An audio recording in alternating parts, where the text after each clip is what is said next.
യേശുവിൻ്റെ ജനനത്തോടനുബന്ധിച്ച് രണ്ട് വ്യത്യസ്ത ലക്ഷ്യങ്ങളോടുകൂടെയുള്ള അന്വേഷണങ്ങളെക്കുറിച്ചാണ് വിശുദ്ധ ഗ്രന്ഥം രേഖപ്പെടുത്തുക.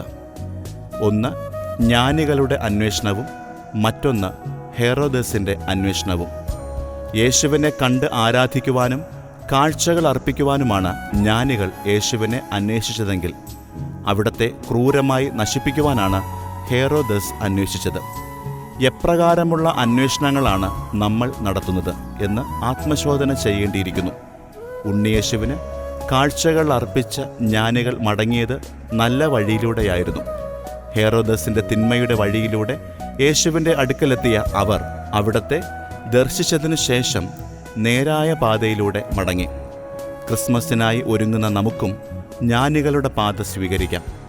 ഏത് അന്വേഷണവും എത്തി നിൽക്കേണ്ടത് ക്രിസ്തുവിലാണ്. അവിടുത്തെ ലക്ഷ്യം വയ്ക്കാത്ത അന്വേഷണങ്ങൾ പരാജയപ്പെടും.